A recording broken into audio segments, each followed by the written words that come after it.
Hi, this is Priya. Welcome to VN, Voice of Nation. KCR పథకాలు దేశ రాజకీయాలను శాసించేలా ఉన్నాయని కోహిర్ మండల బీఆర్ఎస్ సీనియర్ నాయకులు సయ్యద్ అత్తర్ అన్నారు. కోహిర్ మండలం కవేలి గ్రామంలో బీఆర్ఎస్ పార్టీ తరపున నిర్వహించిన ఎన్నికల ప్రచారంలో ఆయన పాల్గొని మాట్లాడారు. కేసీఆర్ పథకాలు దేశానికి ఆదర్శంగా ఉన్నాయని, హిందూ ముస్లిం అన్ని వర్గాలను అభివృద్ధి దిశగా కేటీఆర్ ముందుకు నడుపుతున్నాడన్నారు. ఈ కార్యక్రమంలో టీఆర్ఎస్ మాజీ సర్పంచ్ మొగలయ్య, బీఆర్ఎస్ నాయకులు స్వరాజ్ యాదవ్, రెడ్డి, కృష్ణ, సయ్యద్ జహీర్, బషీర్ ఉద్దీన్, ఎండి రియాజ్, ఎండి మయార్, ప్రవీణ్, మరూఫ్ అలీ, ఎండి జాంగీర్, ఎండి కైజర్, శేఖర్, గోపాల్ గౌడ్, శ్రీనివాస్ గౌడ్, రూప్సన్ రాజ్ తదితరులు పాల్గొన్నారు. 30 तारीख को जो इलेक्शन असेंबली इलेक्शन होने जा रहा है, कवेली विलेज कोहिर मंडल में कैनवसिंग के लिए, डोर टू डोर कैंपेनिंग के लिए हम लोग सारे लीडर्स कार्यकर्ता निकले हैं और तमाम लोगों से हम लोग वोट की अपील के लिए निकले हैं और डोर टू डोर ये चीज़ उजागर कर रहे हैं, लोगों को बता रहे हैं कि कार को वोट देना चाहिए, केसीआर को वोट देना चाहिए। केसीआर साहब के जो आज तक के वर्क है, आज तक के जो काम है, 50 साल दौर में 50 साल तारीख आप उठाकर देख लीजिए, किसी के ऐसे काम नहीं है। हर सरकार, जो भी सरकार आती है, कोई बिजली, रोड, पानी, सब ये चीज़ों की सहूलियत फराहम करती है, लेकिन केसीआर एक ऐसी गवर्नमेंट है, तमाम आप हिंदुस्तान में कोई भी रियासत में ऐसी दूसरी गवर्नमेंट में नहीं मिलेगी, क्योंकि अवाम के डायरेक्ट अवाम के एक सिर्फ कवेली गांव की मैं बात बताऊंगा, 18 करोड़ 21 लाख रुपए डायरेक्ट अवाम के अकाउंट में आए हैं। पूरी सहूलतें, रोड, पानी, बिजली सब देते हुए ये सहूलतें होने के बावजूद 18 करोड़ 21 लाख रुपए डायरेक्ट अवाम के खाते में आए हैं, बगैर कोई लीडरी की चमचा चापलूसी करे बगैर डायरेक्ट अवाम के खाते में आए हैं। केसीआर साहब ने ये नहीं देखा कि ये हमारी पार्टी का है या बीजेपी का है, कांग्रेस का है।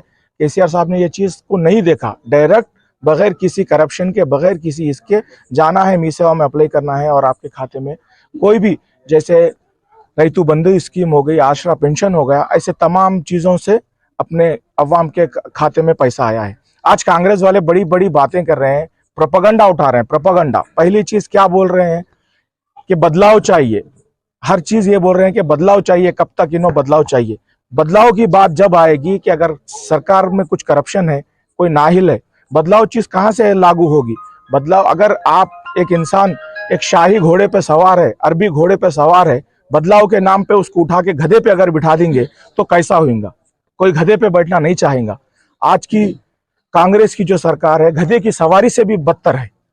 कांग्रेस को हमने 50 साल देकर देखा, 9 साल की हुकूमत में जो केसीआर साहब ने काम किया है, वो काम को अगर हम मद्देनजर रखेंगे तो ये 9 साल में 50 साल को 2 साल के अंदर पीछे छोड़ दिया गया। ये 9 साल में 2 साल कोविड है, 1 साल इलेक्शन है, ये सारे चीजें होते बावजूद बगैर करप्शन को जीरो कर दिया। 9 साल पहले की तारीख उठा के देखो, करंट की क्या हालत थी।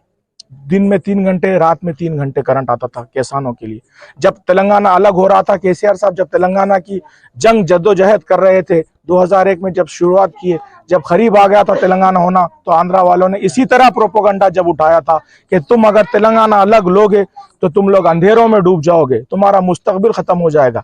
लेकिन 11 महीने के अंदर केसीआर वो ऐसी शख्सियत है जिन्होंने 11 महीने के अंदर हमको रोशन कर दिया, हमारे घरों को रोशन कर दिया, हमारी आने वाली नस्लों के मुस्तकबिल को रोशन कर दिया। 11 महीने के अंदर 24 घंटे किसानों को करंट मिला।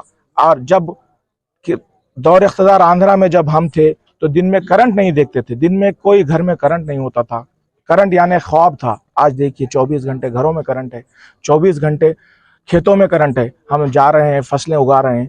हमारा एरिया आलू का है, पहले एक किसान 2 एकड़ 3 एकड़ आलू डालता था, 15 एकड़ ड्रिप लगा के हम लोग आलू पिका रहे हैं। हमारे अवाम में भूलने की बहुत बुरी बीमारी है, बहुत जल्दी भूल जाते हैं हम चीज़ों को। हमको वो चीज़ याद करना चाहिए, पुराने दौर को याद करना चाहिए। आज एक बुजुर्ग इंसान के अकाउंट में 2000 रुपये आ रहे हैं, एक बाप के अकाउंट में 2000 आ रहे हैं, कोई नहीं देगा भाई, कोई किसी को नहीं देगा, 100 रुपये नहीं देगा। कल्याण लक्ष्मी है, शादी मुबारक है, 1,116 रुपये अकाउंट में आ रहे हैं। ये चीज़ों को देखना, और इस चीज़ को आने वाले दौर में और बढ़ाया जा रहा है केसीआर गवर्नमेंट की तरफ से। तो इन चीज़ों को हमको बहुत गौर करना चाहिए। ख़ास तौर से मैं मेरे मुसलमान भाइयों से गुजारिश करता हूँ, कांग्रेस धोखा दे रही है मुसलमानों को, 55-50 साल से धोखा देती आई है और आज भी धोखा ही दे रही है।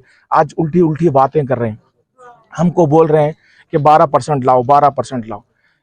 आपको मैं तारीख बताता हूँ, 2 बार केसीआर साहब ने असेंबली में बिल पास कर कर सेंट्रल को भेज दिया है। कोई भी रिजर्वेशन कानून पास होने के लिए हमको इतना मालूम होना चाहिए कि 3 सभा में पास होना पड़ता है, असेंबली में, लोकसभा में, राज्यसभा में, उसके बाद प्रेसिडेंट के दस्तखत के बाद बिल पास होता है। असेंबली से 2 बार पास होकर गया है और जहाँ कर वहाँ रुका है। केसीआर साहब ने लास्ट माइनॉरिटीज की एक स्पेशल मीटिंग बुला के बात करी है। उन्होंने फिर से तयक़ुन दिया है कि आने वाला दौर एक ऐसा आएगा जहाँ पे सेंट्रल हुकूमत में केसीआर साहब का बहुत बड़ा रोल रहेगा। उस वक्त हल्लख में से डाल के हम 12% निकाल के लेके आएंगे। केसीआर गवर्नमेंट जब इतने काम कर रही है तो आज हमारा वक्त है ऐसे रहनुमा को चुनना है, ऐसे लीडर को चुनना है, ना कि ये फालतू के बातों में आना है, ना करना है। और जहीराबाद की अवाम से मैं बिलखुसूस जहीराबाद की अवाम से मैं गुजारिश करता हूँ, मानिक राव साहब को हमको वोट देना है।